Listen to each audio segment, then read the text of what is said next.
They may be quiet for a number of reasons. They may be shocked, or they may lack information with regard to epilepsy. I try and convey confidently and directly and openly and honestly. I don't think I've ever received a negative response. If someone else has an issue with it, that I feel that that's their issue. That's their uncomfortableness, it's not mine. Some people run with it, some people are interested, some people want to know. Some people want to know the whys and the wherefores and the ifs, ands and buts. They're no more interested than they are in what you had for breakfast. And they just let it go, they just let it roll on. So when I say it, I will let them choose what way they want to go with it. And if they want to ask questions, I'll answer as honestly as I can. If they want to talk about some family member, which is quite prevalent, that has epilepsy, I would engage with them on that. And if they couldn't be bothered, I'd say fine, that's fine. Just carry on with the conversation. I've said it to many people with regards to me telling them, oh, and I have epilepsy. You look at their response straight away. If they go back, if they go into themselves, if they start getting nervous and agitated, so then you've got an idea that they're a little bit uneasy about the idea.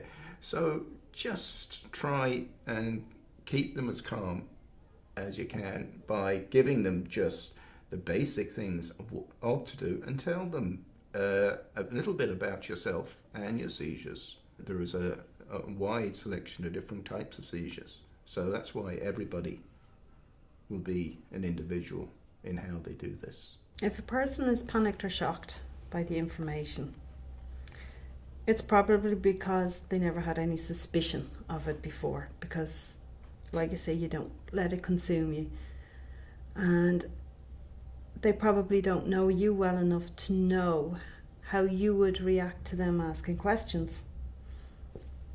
So the panic that's there, or the shock that'll be there, and their reticency to, or their hesitancy even to ask you to talk about it, might be because they don't know, they're not familiar enough with you to know how you want them to deal with it. So they will say nothing rather than say something wrong. So you can pick up on that, and you can open a door to them and just say, do you want to go down that road or do you not? And then you can just say if they want to talk about it again or not. People who are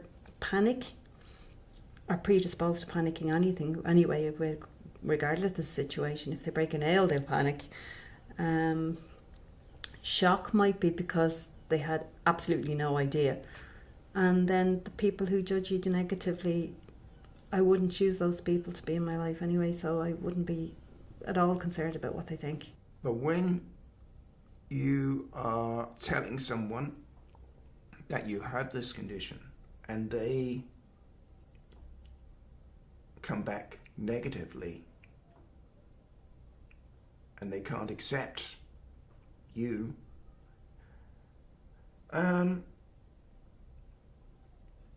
the best advice I can give is don't take it personally, because I used to.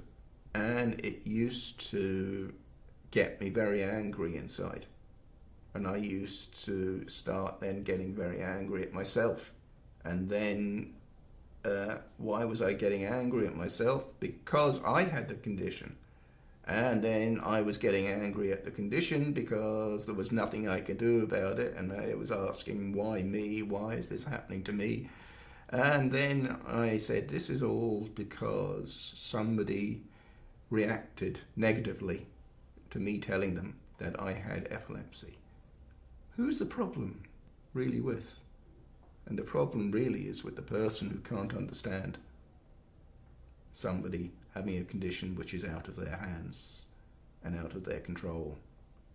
And if they can't come round to trying to understand or sympathise with that person with that condition, well then, don't give them a second thought. You know, again, people might think they know things and they don't. They obviously don't know much about it. So people often would say to me, or you know, when I was younger, you couldn't go to discos, or and I know some people have photosensitive, but I think it's actually rarer than people think. and then the spoon in the mouth thing. So yeah, I would correct them. I would, where I can, and say, well, actually, that's not the case, and you shouldn't do this, or that kind of thing. Yeah. I would try and inform them. I would try and give them the correct information. I would probably ask them about where their misconceptions came from. Where did they get that information? A lot of it is to do with the media. It's a lot to do with television and film. They understand epilepsy as tonic-clonic seizures, falling to the ground, rolling around, arms flailing in the air, and that's not always the case. There are many different types of seizures, and every person's epilepsy is very different.